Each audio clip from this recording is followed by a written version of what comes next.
CFOs are now expected, right, to roll up their sleeves, to get their hands dirty, to lead from the front line across the business. And perhaps there is no better way of conveying this than having title as a signal, right? And you obviously are president as well as CFO, and you were that at MessageBird and now at Typeform, both amazing companies. Why is this role more than core finance to you? What are you doing differently? Yeah, let me, I'll share a little bit of the backstory here. So, when I was at MessageBird, I had the opportunity to oversee a whole host of different functional areas. And I think, piggybacking off John's point a little bit, I think this role has now transformed where, in certain cases, you're expected to do a lot more than what was traditionally the CFO's bailiwick. And so I ended up at MessageBird having the opportunity to not only oversee finance, but legal and people and our go-to-market organization for a period of time. And I'll share when I was joining Typeform, which is where I am now, we had the conversation around my role and what it was going to look like. And, if you look at reporting lines, it's finance, it's legal, it's strategy and ops, it's data. So it is broader. But really where the title came from is to reflect that my role is meant to be more than the finance person. I've had the experience that I'm sure many of you on this call have had, which is anytime there's a dollar or euro or pound sign in front of a number, people turn to you and say, well, you're the finance person. What do you think? And when it moves in a different direction, people look away and they start having their conversation again. And so the intention was, this is a bigger and this is a broader role. This is not only about the financial side of things, but this is about the business side of things.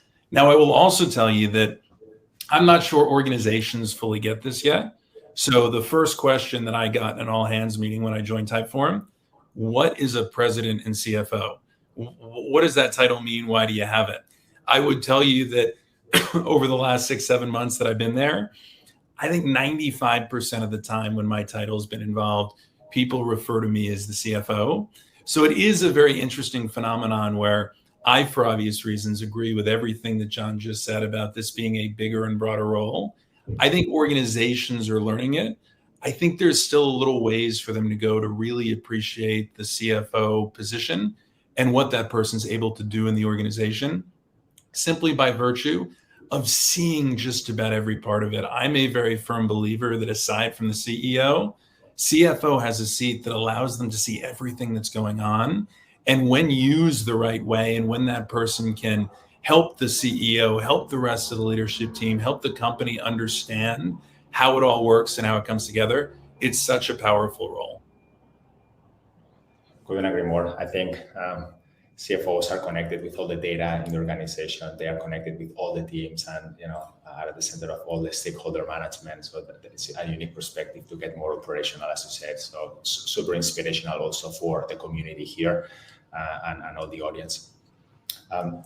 Billy, at Genesis, I understand you are responsible both for finance and also data, which is critical. And I think one of the great signs of a modern CFO and an impactful CFO. How are you shaping up both functions at the same time? And what does it mean for you to be responsible for both? Yeah, thanks for the question. And just to Michael's point, I think the CFO role can just be someone who wears multiple hats, and through the journey of a startup or scale up, you tend to wear more hats at the beginning and potentially less later on. I also oversee accounting, finance, data, and legal. It was a similar enough role in my last company. But I think what I've observed across my 3 sort of scale-up journeys, Twilio, 1000eyes, and now Genesis is, what enables or empowers people is information and data. And I think, across all different functions and departments, ultimately you want to be able to unify and bring data together in a consistent insightful and usable, actionable manner. And obviously data and analytics, they're not a finance function as such, but they're a value add to all parts of the business across, the technical product teams, engineering, go-to-market, people, operations, finance. But I think it's key to ensure the integrity and consistency and comprehensiveness of data, and that can in and of itself become an intangible asset for the company, and allows for full transparency, accountability, and the holy grail of a single source of truth. But putting a unified data warehouse environment in place and allow for all different functions to tap information into that and then ultimately out of it is beneficial, obviously, for the functions, but it is also very helpful and useful for the finance function in that it's usually downstream of all those other functions. And as obviously we're responsible for timely, accurate reporting to our executive team, to our board, to our company, to our employees, to our investors, having a lens upon which we can look at data from all the different parts of the company into finance metrics, because obviously sales metrics, marketing metrics, engineering, product metrics, they all culminate in some sort of finance data.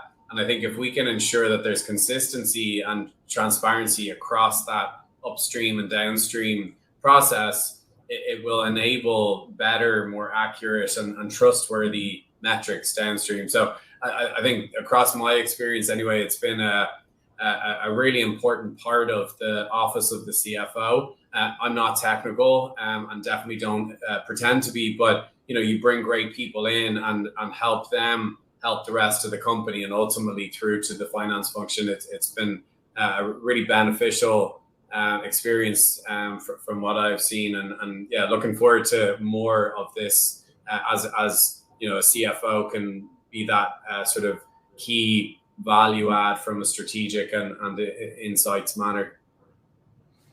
Totally, Billy. We'll look forward to that, to see more impact and more operational strength in the CFO office. And just to complete this question, moving from the more classic profiles and impact in the organization, accounting, controlling, to strategic impact, being at the center. John, back to you. You obviously have a unique perspective in understanding both, in venture-backed companies, like the founders and the finance operator viewpoints, right? And obviously you bring a wealth of value in those relationships. So for finance leaders in the audience today that are aspiring to become a CFO, how do you think, or how do you suggest that they assess a potential CFO role to see if it's the right fit for them? Yeah, I think this is really interesting, because possibly the piece we haven't over-indexed on yet is the founder and the founder's mentality, right? And I think when we look at what Billy and Michael have done in their respective companies across their journey, they've been unleashed, if you will, to be able to go and do stuff outside of finance, whether that be Billy with data, or Michael's point, pretty much the chief everything else officer by the sounds of it, with the president's title. But I think we've seen the founder's ability and willingness almost to really unleash finance capability when it's embraced and unlocked. That's when we think the real magic happens in a company. And we've been lucky enough to support some of Europe's most amazing companies. And when I think about the things that are thematic with someone like, we moved TransferWise, as they were, first CFO 8 years ago. And, as we've already touched on, 8 years ago, we maybe thought about the CFO seat in a slightly different way. But Christo and Talbot really unleashed Matt, who was an ex-Bain consultant. He was spent a load of time at Google, and he was a first-time CFO, by the way, as well. So thinking about aspiring CFOs here, he was the guy that ended up doing the $10 billion IPO for them after joining at Series B. But he was unlocked. He was embraced in terms of go and just do great stuff outside of finance, and he was absolutely pivotal in leading market entry in the US and acquiring consumers in financial services not cheap. Built phenomenal models, worked with go-to-market to be able to actually look at that market and say we might fail, but if we fail, let's fail quickly. If it looks like it's working, let's really double down on capital allocation or marketing spend. But completely not unleashed. The same with companies like Personio and Bolt that again we supported, and just seeing how those CFOs at Series C plus had such a massive impact outside of finance. And picking up what Michael and Billy also pointed to, it's the CFO seat is by definition outside of the CEO the only one that doesn't have a functional bias, right? If you're a CMO, however 360 you think you might be, the reality is you're fighting for those dollars alongside the CTO, et cetera, et cetera. So that having a CFO that sits center is critical. But I think a massive part in ensuring that happens is the founder mentality themselves. And we've also seen situations where founders have maybe had a slightly different perspective of what finance is, and maybe more of an old school perspective. And frankly, those companies often don't do as well. It's a generalization, but they often don't. And the companies that we supported that have become, decacorns or unicorns have grown through, the one thing which is thematic is that CFO has been unleashed to be able to operate strategically, commercially, to be able to manage the board and be perceived as central to that organization's growth journey. So I think the advice I'd give to aspiring CFOs who are listening today is choose your founder well. Ask the questions, because and sometimes it's education, right? And it could be, and we've all got a role to play in that in terms of educating the community as to what CFO can bring and senior finance leadership can bring to an organization. But I think in terms of aspiring CFOs, ask questions at interview like, what do you expect my first 90 days to look like? What does success look like in this role for you personally? What am I going to enable you to do? And you'll start getting, I think, there'll be things which will be thematic, which will be encouraging or less so. So yeah, I think the founder mentality and the founder's perception of this function is critical to setting them up for success. Awesome. Thank you, John. I think we see more and more founders actually embracing this new paradigm, and it's just very, very encouraging. And I'm going to be quoting you, unleashing the CFO. So this is a powerful line.